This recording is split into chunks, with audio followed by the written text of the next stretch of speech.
नमस्कार विद्यार्थी मित्रांनो, इन्फिनिटी इंजिनिअरिंग अकॅडमीच्या यूट्यूब चॅनलवरती मी प्रमोद देशकरी आपणा सर्वांचं स्वागत करतो.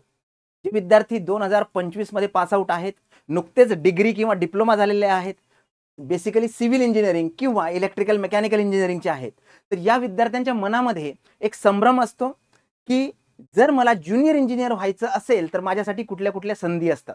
आणि बऱ्याचदा असं होतं की मॅक्सिमम स्टुडंट्स हे राज्यसेवा किंवा ज्याला आपण काय म्हणतो की स्टेट सर्व्हिसेस जे आहे, महाराष्ट्रामध्ये जे पोस्ट आहेत त्याच्या संबंधीची माहिती घेतात आणि ती एक्झाम देत असतात. पण विद्यार्थी मित्रांनो, जे नवीन पास आउट आहेत त्यांना मी सांगू इच्छितो की ज्युनियर इंजिनियर लेवलच्याच जर पोस्ट आहेत, तुम्ही स्टेट लेवललाही देऊ शकता आणि तशाच एक्झामिनेशन ह्या सेंट्रल लेवलला सुद्धा असतात. कुठले विभाग असतात, कुठल्या पर्टिक्युलर एक्झाम दिल्यानंतर त्या पोस्टपर्यंत जाता येतं, सेंट्रलचे फायदे काय आहेत, स्टेटचे फायदे काय आहेत, आणि सगळ्यात महत्त्वाचं म्हणजे दोन्ही परीक्षांचा अभ्यास मी सोबत करू शकतो का, तर याच प्रश्नाचं उत्तर आपण जाणून घेणार आहोत आजच्या सेशनमध्ये. त्याच्यामुळे सेशन बिलकुल शेवटपर्यंत बघायला विसरू नका. ज्या विद्यार्थ्यांना ज्युनियर इंजिनियर व्हायचंय महाराष्ट्रामध्ये, ज्याला आपण कनिष्ठ अभियंता म्हणतो, तर जेई पोस्टसाठी सेंट्रलच्या अपॉर्च्युनिटी कुठल्या आहेत आणि स्टेटच्या अपॉर्च्युनिटी कुठल्या आहेत, चला तर सुरू करूया विद्यार्थी मित्रांनो. डेफिनेटली स्टेट आणि सेंट्रल लेवलच्या या वेगवेगळ्या एक्झाम होतात आणि आपल्याला संधी मात्र दोन्ही ठिकाणी असते. फक्त डिफिकल्टी लेवल, एक्झाम कंडक्शन कशा पद्धतीने होतं हे आपण बघूया. तर नोकरीतील संधी जेई या पोस्टसाठी कुठे कुठे आहेत याच्याबद्दल जर बघायचं झालं तर सिव्हिल इंजिनियरसाठी सगळ्यात जास्त संधी स्टेट असेल किंवा सेंट्रल असेल याच्यामध्ये असतातच असतात. तर विद्यार्थी मित्रांनो, लक्षात घ्या, प्रश्न तुमचे आपण जसं आता सांगितलं की दोन्ही परीक्षा सोबत अभ्यास करता येतो का, कारण बऱ्याचशा विद्यार्थी मित्रांचं हेच कन्फ्युजन असतं की दोन्ही परीक्षांची तयारी जी आहे ती एकत्र करता येतं का. त्याच्या व्यतिरिक्त की एक्झाम स्ट्रक्चर काय असतं, डिफिकल्टी लेवल काय असते, दोन्हीचा अभ्यास करायचा असेल तर मला कसं संतुलन साधता येईल, मला सिलेबस कंपॅरिझन कसा करता येईल जेणेकरून कॉमन सिलेबस जो आहे तो मी चांगल्या पद्धतीने जर केला तर ॲट द एंड म्हणजे जसं जसं एक्झामच्या डेट्स येतील त्यावेळेस मी त्या एक्झाम, मग त्या सेंटरच्या असेल किंवा स्टेटच्या, त्या हिशोबाने झालेला अभ्यास आणि राहिलेले सेपरेट पोर्शन म्हणजे जे वेगळे विषय आहेत त्याच्यावर मी काम करू शकेल. जॉब प्रोफाईल डिफरन्स काय आहे, कुठे स्पेसिफिकली काय जॉब रोल आहे त्याच्यानुसार, आणि तसंच सगळ्यात महत्त्वाचं आणि सगळ्यांसाठी उपयुक्त ते म्हणजे ग्रोथ. सेंट्रल लेवलला ग्रोथ जास्त आहे, सॅलरी कसा आहे आणि स्टेट लेवलला काय आहे, या सगळ्या प्रश्नांची उत्तरं आपण बघणार आहोत. आणि तसंच बघणार आहोत की जर दोन्हींचं प्रिपरेशन सोबत करायचं असेल तर मला काय केलं पाहिजे. ओके विद्यार्थी मित्रांनो, कुठल्या अपॉर्च्युनिटी आहे बघा, कुठल्या परीक्षा आहे, तर राज्यसेवा स्टेट सर्व्हिससाठी म्हणजे स्टेटमध्ये आपल्याला माहिती आहे ज्युनियर इंजिनियर किंवा कनिष्ठ अभियंता हे कुठल्या कुठल्या डिपार्टमेंटमध्ये असू शकतं. सार्वजनिक बांधकाम विभाग आहे, जलसंधारण आहे, जलसंपदा आहे, बरोबर आहे, जलजीवन प्राधिकरण असेल, झेडपी असेल, नगर परिषदा असेल, म्युनिसिपल कॉर्पोरेशन्स असतील, तर या सगळ्यांमध्ये ह्या जेई ज्या पोस्ट आहेत या राज्यसेवेच्या अंडर ज्या पर्टिक्युलर एक्झाम होतात त्याच्यासाठी आपण तयारी करू शकतो. ओके, मग याच्यामध्ये जसं आता मी सांगितलं PWD JE, WRD JE, PMC JE, PCMC JE, NMC JE, तर हे जे आहे या टाईपच्या ज्या एक्झाम्स आहेत ह्या एक्झाम्स होतात महाराष्ट्रामध्ये स्टेट लेवलला. आणि जर सेंट्रल लेवलला गेलो तर आपल्याला माहिती आहे जेईच, पण RRB जेई असेल, त्याच्या व्यतिरिक्त SSC जेई असेल. आपल्याला माहिती आहे सेंट्रलसाठी ज्या जेईच्या पोस्ट असतात तर स्टाफ सिलेक्शन कमिशन असेल, रेल्वे रिक्रुटमेंट बोर्ड असेल, त्याच्या व्यतिरिक्त सेंट्रलच्या ज्या PWD आहे किंवा बॉर्डरशी रिलेटेड रोड जे ऑर्गनायझेशन्स आहेत, मिलिटरी सर्व्हिसेस जे आहेत, याच्यामध्ये सुद्धा आपल्याला जेई म्हणून जाता येतं, ते सेंट्रलच्या लेवलला. तर राज्याच्या लेवलला आणि सेंट्रल लेवलला हे वेगवेगळ्या पर्टिक्युलर पोस्ट आहेत आणि त्या एक्झाम कोण घेतं आपल्याला माहिती आहे. TCS असेल किंवा IBP असेल तर ह्या एक्झाम कंडक्टिंग बॉडीज आहेत. त्याच्यामुळे दोन्हीचा अभ्यास हा नक्कीच सोबत होऊ शकतो, कारण एक्झाम कंडक्टिंग बॉडी जर सेम असेल तर डेफिनेटली त्याच्यामधला जो कॉमन सिलेबस आहे, त्याच्यावर येणारे प्रश्न आहेत, त्याची तयारी आहे, ही तुम्ही नक्कीच सोबत करू शकता.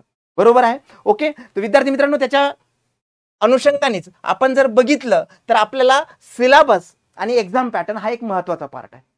स्टेट लेवलला साधारणतः जर बघितलं आपण तर 60-40% किंवा 50-50% किंवा 40-60% असं मागच्या काही एक्झाममध्ये तुम्ही बघितलं असेल. जसं PWD मध्ये मात्र 75 आणि 25 टेक्निकल नॉन टेक्निकल असं होतं. ओके, पण याच्यामध्ये ज्यावेळेस आपण डिटेलमध्ये जर गेलो तर आपल्याला काही गोष्टी लक्षात येईल. सेंट्रलच्या ज्या एक्झामिनेशन आहे, मग त्याच्यामध्ये ज्युनियर इंजिनियरच्या स्टाफ सिलेक्शन कमिशन असेल, रेल्वे रिक्रुटमेंट बोर्ड असेल, तर याच्यामध्ये 2 टप्पे असतात एक्झामचे. आता ह्या सगळ्याच एक्झाम सीबीटी किंवा ज्याला आपण कॉम्प्युटर बेस टेस्ट म्हणतो, सीबीटी म्हणतो, ऑब्जेक्टिव्ह टाईपचे हे एक्झाम्स असतात. तर सेंट्रल लेवलला साधारणतः 2 टप्पे असतात. एक आहे तुमचे सीबीटी पेपर 1, ज्याच्यामध्ये स्पेसिफिकली तुमचा जनरल अवेअरनेस, रिझनिंग आणि काही टेक्निकलचा भाग असा ऑब्जेक्टिव्ह क्वेश्चन्स हा त्याच्यामध्ये असतो. आपण सेंट्रल बद्दल बोलतोय. आणि त्याच्यानंतर जी सेकंड पेपर असतो, जो टप्पा असतो सीबीटी 2 चा किंवा पेपर 2 चा, हा सुद्धा ऑब्जेक्टिव्हच असतो, पण हा मात्र कम्प्लीट टेक्निकल असतो. सिव्हिलचा विद्यार्थी जर त्या पर्टिक्युलर पोस्टसाठी अप्लाय करत असेल तर सिव्हिलचा सिलेबस, इलेक्ट्रिकलचे असेल तर इलेक्ट्रिकलचा सिलेबस आणि मेकॅनिकलचे असेल तर मेकॅनिकलचा सिलेबस. तर असा एक 2 टप्प्याची ही परीक्षा असते ज्या सेंट्रलच्या एक्झाम आहे त्याच्यामध्ये, पेपर 1, पेपर 2. आणि तेच जर आपण स्टेटमध्ये गेलो तर स्टेटमध्ये एकच सीबीटी असते, आपल्याला माहिती आहे. याच्यामध्ये एकच सीबीटी, फक्त त्याच्यामध्ये नॉन टेक्निकल आणि टेक्निकल असे 2 पार्ट असतात. नॉन टेक्निकल मध्ये आपल्याला माहिती आहे मराठी, इंग्लिश, जीएस, जीके आणि ॲप्टी रिझनिंग. आणि टेक्निकल मध्ये साधारणतः 16 ते 17 तुमचे टेक्निकलचे सब्जेक्ट्स हे असतात. पण इथे एकच लेवल असते, म्हणजे एकच ऑनलाईन एक्झामिनेशन आणि सिलेक्शन. मग ते पीएमसी जेई असेल, पीसीएमसी जेई असेल, पीडब्ल्यूडी जेई असेल, डब्ल्यूआरडी जेई असेल, कुठलीही एक्झाम असेल, तर ही जी सरळ सेवा आहे इथे एकच टप्पा असतो एक्झामचा स्टेटमध्ये, आणि सेंट्रलला तिथे 2 टप्पे असतात. येते लक्षात. मग याच्यामध्ये जर आपल्याला सिलेबस कम्पेअर करायचा असेल तर नक्कीच जे सेंट्रल आहे त्याच्यामध्ये डिप्लोमा डिग्री लेवलचे मोर कन्सेप्ट आणि न्यूमेरिकल लेवलचे क्वेश्चन जास्त असतात सेंट्रलला. आणि तेच जर स्टेट लेवलला बघितलं आपण तर स्टेट लेवलला सुद्धा त्या डिपार्टमेंटशी रिलेटेड जो टॉपिक असेल त्याच्यावरती जास्त विचारलं जातं. फॉर एक्झाम्पल जर पीडब्ल्यूडी असेल तर डेफिनेटली डॅम्स असतील, कन्स्ट्रक्शन्स असेल, बाकीच्या गोष्टी, एस्टिमेशन कॉस्टिंग असेल, तर याच्यावरती जास्त क्वेश्चन विचारले जाईल. आणि स्टेट लेवलला एक लक्षात ठेवायचं, मराठी हा विषय असणार आपला महाराष्ट्रातला वेगळा. त्याच्या व्यतिरिक्त जे जीके विचारले जाणार ते लोकल आपल्या महाराष्ट्राशी संबंधित विचारलं जाणार. ऍक्ट्स असेल किंवा लोकल वर्क असेल तर हे आपल्याला स्टेट लेवलला वेगळं विचारलं जाणार. म्हणजे कॉन्क्लुजन काय आहे तर सेंट्रलमध्ये 2 स्टेजेस असतात एक्झामच्या, पेपर 1, पेपर 2. आणि स्टेटमध्ये एकच एक्झाम ऑनलाईन, सीबीटी टाईप आणि सिलेक्शन. इकडे जे आहे याच्यामध्ये सिलेबसमध्ये जीके, लोकल, मराठी हा आपला वेगळा, हे ॲडिशनल असणार. सेंट्रलला मात्र वेगळे पर्टिक्युलर पॉइंट्स त्यांनी कन्सिडर करतात. इथे मोर कन्सेप्ट न्यूमेरिकल टाईपचे, आणि इथे जे आहे हे जास्तीत जास्त फॅक्च्युअल क्वेश्चन्स असतील किंवा थेरॉटिकल कन्सेप्च्युअल क्वेश्चन्स हे असतात. तर हे आपण कम्पेअर करू शकतो. डिफिकल्टी लेवलला जर गेलो तर घेणार कोण आहे, टीसीएस किंवा आयबीपीएस. त्यांचा पॅटर्न आपल्याला माहिती आहे, मागच्या कितीतरी एक्झाम आपण दिलेले आहेत. फक्त आपल्याला कम्पेअर करायचे की सेंट्रलला कशा पद्धतीने विचारले जाते डिफिकल्टी लेवल आणि स्टेटला कशा पद्धतीने. त्याला जर आपला क्रायटेरिया बघितला तर साधारणतः कंप्लीट ओव्हरऑल क्रायटेरिया जर स्टेट आणि सेंट्रलशी रिलेटेड कम्पेअर केला आपण तर डिफिकल्टी लेवल किंवा क्वेश्चन टाईप किंवा कॉम्पिटिशन, कारण तोही एक भाग महत्वाचा आहे. तर नक्कीच जर कॉम्पिटिशन बघायला गेलं तर महाराष्ट्रासाठी रेस्ट्रिक्टेड आहे. डोमेसाईल विचारलं जातं, त्याच्यामुळे महाराष्ट्रातले जे विद्यार्थी आहेत ज्यांचा आदिवास आहे महाराष्ट्रामध्ये ते विद्यार्थी तिथे पात्र होतात. पण तेच जर आपण सेंट्रलची एक्झाम द्यायला गेलो तर पूर्ण भारतातले विद्यार्थी तिथे असणार आहे. आणि कॅटेगरी, कास्ट कॅटेगरी सुद्धा आपल्याला रिझर्वेशन माहिती आहे की सेंट्रलला VJNT हा भागच नाहीये. मग तिथल्या ज्या कॅटेगरी आहेत त्याच्यानुसार हे कॉम्पिटिशन वाढणार. तर कॉम्पिटिशन जे आहे स्टेट लेवलला एक साधारणतः ते मीडियम असतं, पण सेंट्रल लेवलला मात्र नक्कीच ते जास्त असतं, कारण मॉब जास्त असतो. जास्तीत जास्त विद्यार्थी हे ऑल इंडिया लेवलचे तिथे पात्र असतात. जर आपण पेपर वाईज गेलो, क्वेश्चन पॅटर्न बघितला, मागचे काही RRB जेई किंवा SSC जेईचे आणि स्टेटचे काही क्वेश्चन पेपर जर बघितले तर जे क्वेश्चन टाईप आहे हे स्टेट लेवलला कन्सेप्च्युअल आणि फॅक्च्युअल आताच मी तुम्हाला सांगितलं, आणि सेंट्रल लेवलला कन्सेप्च्युअल आणि त्याच्यामध्ये न्यूमेरिकल सुद्धा विचारतात. नक्कीच टाइम स्लॉट बाइंडिंग ऍक्टिव्हिटी आहे, सेंट्रलला प्रेशराईज जास्त होतं. स्टेटला आपण स्पेसिफिकली आपल्याला माहिती आहे की 100 प्रश्न 120 मिनिटांमध्ये सोडवायचे आहेत. काही सेक्शनल टायमिंग सुद्धा दिलेला असतो, आपल्याला त्याची सवय झालेली असते. फक्त सेंट्रलला तुम्हाला इथे हाय टाइम प्रेशरला सामोरे जावं लागतं, इथे मॉडरेट पेपरला. आणि जी टेक्निकल डेप्थ आहे क्वेश्चनची, नक्कीच सेंट्रल लेवलला डीप लेवल विचारतात. स्ट्रॉंग इंजिनिअरिंग बेस तुम्हाला पाहिजे असतो, तुम्हाला कन्सेप्ट तुमचे क्लिअर झालेले असले पाहिजेत, तरच तुम्ही तिथे सर्व्हाइव्ह करू शकता. आणि स्टेट लेवलला असं नाही म्हणणार मी मीडियम, पण मीडियम टू ज्याला म्हणतो डीप किंवा हाय डेप्थ लेवल हे विचारलं जातं. ओके, व्हेरी होतं बऱ्याचदा त्या एक्झामची रिलेटेड काय होतं ते व्हेरी होतं. तर हे कंपॅरिझन आहे. मग लक्षात घ्या याच्यामध्ये की सेंट्रलला जास्त कॉम्पिटिशन आहे, ओव्हरऑल इंडिया पार्टिसिपेट करतं तिथे, आणि स्टेटला त्या मानाने कमी आहे, आपण इथले डोमिसाईल असल्यामुळे. तर सेंट्रल जेईल आहे. ओके, नक्की लक्षात घ्या विद्यार्थी मित्रांनो याच्यामध्ये. ओके, तर सेंट्रलला मोर कॉम्पिटिशन, मोर डेप्थ, आणि स्टेटला balance with a local knowledge. आता जॉब प्रोफाईल आणि पोस्टिंग, नक्कीच सेंट्रलला जर आपण सिलेक्ट झालो तर ऑल ओव्हर इंडिया कुठेही पोस्टिंग होऊ शकते. आणि महाराष्ट्रामध्ये जर स्टेट लेवलला गेलो, आपल्याला माहिती आहे की आपले जे काही जिल्हे आहेत त्याच्या बाहेर काही आपली पोस्टिंग होणार नाही. तर डिपेंड करतं की तुमची रिक्वायरमेंट किंवा तुमचं गोल किंवा तुमचं ध्येय काय आहे. ओके, आता सेंट्रल लेवलला जर आपल्याला जेई म्हणून जायचं असेल तर कुठल्या कुठल्या विभागामध्ये जाऊ शकतो बघा. CPWD, आपल्याला हे PWDच आहे पण हे सेंट्रलचं आहे. MES मिलिटरी इंजिनिअरिंग सर्व्हिसेस माहिती असेल तुम्हाला. त्यानंतर BRO बघा, बॉर्डर रोड्स ऑर्गनायझेशन. त्याच्यानंतर CWC ज्याला सेंट्रल वॉटर कमिशन म्हणतात. तर याच्यामध्ये पोस्टिंग होऊ शकते. त्यांचे जिथे जिथेही झोनल ऑफिसेस आहेत, रिजनल ऑफिसेस आहेत, फील्ड्स आहेत, तिथे आपली पोस्टिंग होऊ शकते. जॉब प्रोफाईल आणि ऑल इंडिया नक्कीच आपल्याला फिरायला मिळतं. इन्फ्रास्ट्रक्चर प्रोजेक्ट जर बघितले तर नॅशनल लेवलला खूप मोठ्या लेवलला हे सगळे प्रोजेक्ट सुरू आहेत.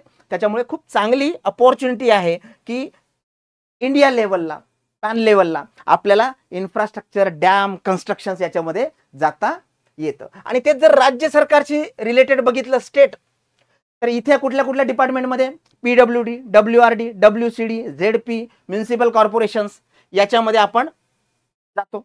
आणि नक्कीच महाराष्ट्राच्या बाहेर काही पोस्टिंग होणार नाही, विद इन द महाराष्ट्र होईल. आणि direct public work and maintenance maximum आपल्याला रोल हा मिळू शकतो.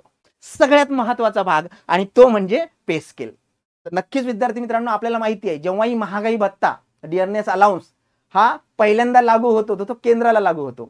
वेतन आयोग ज्यावेळेस लागू होतो तो पहिले केंद्राला म्हणजे सेंट्रलला लागू होतो. तर डेफिनेटली फायनान्शियल एक मोठा पार्ट इथे महत्त्वाचा आहे. तर सॅलरी आणि प्रमोशनच्या बाबतीत जर बघायचं झालं तर सेंट्रल जेई याच्यामध्ये पे scale approximate 35,400 to 1,12,400 he level 6 आहे.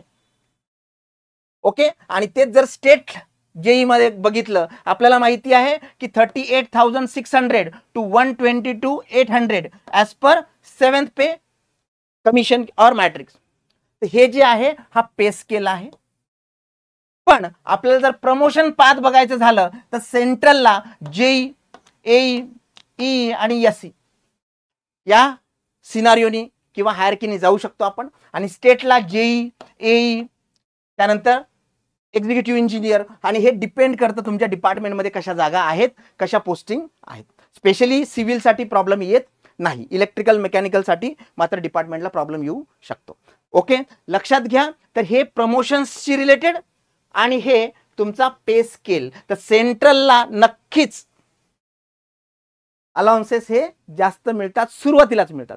कारण पहिले सगळे जे महागाई भत्ता असेल किंवा तुमचा प्रवास भत्ता असेल हे सगळं पहिले सेंट्रलला लागू होतं आणि नंतर राज्य सरकार ते लागू करतं. त्याच्यामुळे allowances in central government slightly better, कारण सुरुवातीतनं होते. बरोबर आहे. आता आपल्याला एखाद्या स्पेसिफिक पर्टिक्युलर एक्झामला जर टार्गेट करायचं असेल सेंट्रल आणि स्टेट तर ते खरंच होऊ शकतं का, आणि दोन्ही याचं कशा पद्धतीने प्रिपरेशन करायचं. तर नक्कीच होऊ शकतं, स्मार्ट स्टडीनी होऊ शकतं. Can you prepare for both? Yes, with a smart study. म्हणजे मग आता याच्यामध्ये काय साधी गोष्ट आहे, टेक्निकल पार्ट सेम आहे, सेंट्रल असो किंवा स्टेट असो, कन्सेप्ट तर बदलणार नाही. मग जे कॉमन सब्जेक्ट आहेत मेनली टेक्निकल सब्जेक्ट, सगळे कोअर सब्जेक्ट, स्टॉम असेल, टॉस असेल, स्ट्रक्चर असेल, आरसीसी असेल, बरोबर आहे. तर हे जे कॉमन सब्जेक्ट आहेत, हे कॉमन सब्जेक्ट तुम्ही प्रॉपर वेनी करू शकता. त्यानंतर नॉन टेक्निकल मधला कुठला पार्ट सेंट्रल आणि स्टेटला कॉमन आहे? नक्कीच ऍप्टिट्यूड आणि रिझनिंग. आणि जीके कुठला? काही त्याच्यामधला, ज्याला म्हणतो आपण इंडिया लेवलची हिस्ट्री असेल, इंडिया लेवलची जिओग्राफी असेल, हे कॉमन पार्ट आहे. येते लक्षात? पण मराठी हा भाग नसणार. लोकल जे काही जीके जीएस आहे ते नसणार आहे सेंट्रलला, पण हे कॉमन पार्ट आहे. तर याचा स्मार्ट स्टडी तुम्हाला करावा लागेल. आणि जो पार्ट वेगळा आहे, जसं मराठी भाषा, हे वेगळाच पेपर असणार आहे, वेगळे क्वेश्चन्स असणार आहे स्टेटला, सेंट्रलला नसणार आहे. त्याच्या व्यतिरिक्त जे लोकल जीएस आहे, लोकल जीके आहे, लोकल जिओग्राफी, लोकल हिस्ट्री, हे जे आहे हे कधी करायचं? मग सुरुवातीला कॉमन सब्जेक्टचा अभ्यास करायचा. आणि ज्यावेळेस 15 दिवस असेल, 20 दिवस असेल, किंवा टार्गेट असेल की आता मला सेंट्रलची एक्झाम द्यायची, आता मला स्टेटची द्यायची, त्यावेळेस मग जे डिफरंट सब्जेक्ट आहे त्याचा अभ्यास करावा लागणार आहे. जसं स्टेट जेईला मराठी आणि आपलं लोकल, आता जसं MIDC ऍक्ट हा महाराष्ट्रातला आहे, तो आपल्या एक्झामसाठी होता, सेंट्रलला नसणार आहे. मग अशा वेळेस लक्षात घ्या की हे जे स्टेट लेवलचे वेगळे सब्जेक्ट आहेत, याला आपल्याला प्रॉपर वेळ देऊन ज्यावेळेस एक्झाम डिक्लेअर होते त्यावेळेस करावं लागणार आहे. आणि सेंट्रलमध्ये बघा, नॅशनल करंट अफेअर आणि इंग्लिश हे एक महत्वाचा पार्ट आहे. इंग्लिश जो आहे तो इथेही असतो आपल्याला, बरोबर आहे. फक्त लेवल आपल्याला चेक करून घ्यावे लागेल TCS आणि IBPS ची. तर लक्षात घ्या, जे टेक्निकल पार्ट आहे, जे ऍप्टिट्यूडचा पार्ट आहे, जे रिझनिंगचा पार्ट आहे, जो कॉमन आहे, तो तुम्ही सोबत अभ्यास करायचा. आणि जे वेगळे डिफरंट सब्जेक्ट आहेत, लोकल जीएस जीके असेल किंवा तुमचा मराठी भाग असेल, हे साधारणतः 15-20 दिवस ज्यावेळेस एक्झामला शिल्लक राहतात, स्टेटसाठी म्हणतोय मी, तर त्यावेळेस करायचं. म्हणजे बघा, जर वीक वाईज जर म्हणायचं झालं तर साधारणतः 1 ते 6 वीक म्हणजे 1.5 महिना कोर टेक्निकल सब्जेक्ट. आता इथे सिव्हिल का लिहिले? सिव्हिलचे असेल तर इलेक्ट्रिकल असेल तर इलेक्ट्रिकल, मेकॅनिकल असेल तर मेकॅनिकल, बरोबर आहे. त्यानंतर 7वा आणि 8वा जो वीक आहे तो ऍप्टिट्यूड आणि रिझनिंग, म्हणजे 2 महिने झाले तुमचे. त्यानंतर 9 आणि 10वा जो आहे हा मराठी आणि स्टेट जीके, जर तुम्ही स्टेटचं करत असाल तर. आणि राहिलेला जो आहे हे बेसिकली रिव्हिजन आणि PYQ दोन्हीही. हे प्रॉपर वे झाला जर तुम्हाला दोन्ही स्टेट आणि सेंट्रलची एक्झाम सोबत करायची असेल. Okay, which exam should you target first? Depend करतं तुमची रिक्वायरमेंट काय. मला फक्त महाराष्ट्रातच राहायचंय असे विद्यार्थी आहेत, मला फक्त मुंबईमध्येच राहायचंय, मी BMCच प्रिफर करणार. मला पुण्यातच राहायचंय, मी फक्त PMC प्रिफर करणार. तर ते जे तुमचं टार्गेट आहे, ध्येय आहे, त्यानुसार तुम्हाला सिलेक्ट करावं लागेल की तुमचं गोल लोकेशन जर बेस्ट असेल तर नक्की तुम्ही ठरवा अशा पद्धतीने. मला कुठेही फिरायला आवडतं, काम करायला आवडतं, सेंट्रल. मला फक्त महाराष्ट्रातच राहायला आवडतं, नक्कीच. जर तुम्ही पॅन लेवल ऑल इंडिया, नक्कीच सेंट्रलचे जॉब बेस्ट आहे. पण दोन्हीचा अभ्यास सोबत होऊ शकतो का? नक्कीच होऊ शकतो. आणि मग तुमच्याकडे चॉईस असला पाहिजे की मला दोन्ही पोस्ट मिळाल्या, आता मी ठरवेल की माझ्या रिक्वायरमेंटनुसार कुठलं पार्ट करायचं. टेक्निकल दोन्ही व्यवस्थित करायचं. Don't choose one, prepare like both are yours.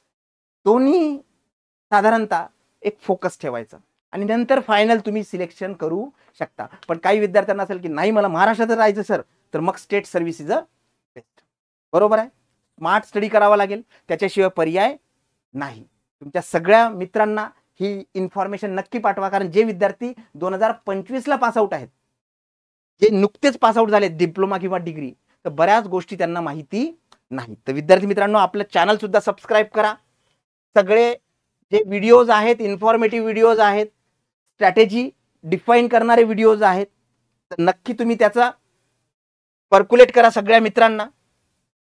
Okay, आणि we should proud that we are the engineer who builds the nation. Okay विद्यार्थी मित्रांनो, आपली स्पेसिफिक बॅच सुरू होतीये, जी सगळ्या जेई स्टेटच्या आणि तसंच सेंटरच्या सुद्धा PWD JE, WRD JE, MJP आणि इतरही नाशिक कॉर्पोरेशन वगैरे, तर याच्यासाठीची बॅच आपली सुरू होतीये.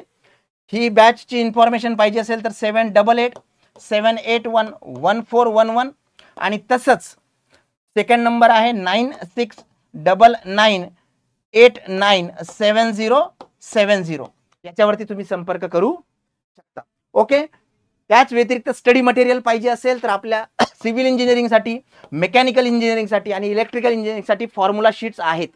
त्या तुम्ही आपल्या पर्टिक्युलर ड्रीम पाथ शॉपमध्ये घेऊ शकता किंवा आपली पुण्याची जी शाखा आहे किंवा नाशिकची शाखा आहे इथे तुम्ही घेऊ शकता. तर लक्षात घ्या, सेंट्रल आणि स्टेट दोन्ही ठिकाणी ज्युनियर इंजिनियर म्हणून आपण जॉईन करू शकतो. वेगवेगळे विभाग आहे, डिफिकल्टी लेवल, कॉमन सिलेबस आणि स्मार्ट स्टडी जर केला, या सगळ्यांचा अनालिसिस केला तर नक्की आपल्याला पोस्ट मिळू शकते. दिवाळीचा पिरियड आहे, आपण नक्कीच फराळामध्ये गुंतून गेलेलो आहे, फटाक्यामध्ये गुंतून गेलेलो आहे, पण आपलं ध्येय मात्र बिलकुल डोळ्यांच्या नजरेआड होऊ देऊ नका. आपल्याला परफेक्ट सिलेक्शन पाहिजे आहे. त्याच्यामुळे या सगळ्या दिवसांचा चांगलं युटिलायझेशन करा. दिवाळीच्या तुम्हाला आणि तुमच्या परिवाराला खूप खूप शुभेच्छा. Thank you so much. आणि जर हा व्हिडिओ इन्फॉर्मेटिव्ह वाटला असेल तर तुमच्या 5 मित्रांना लिंक शेअर करायला विसरू नका. Thank you so much.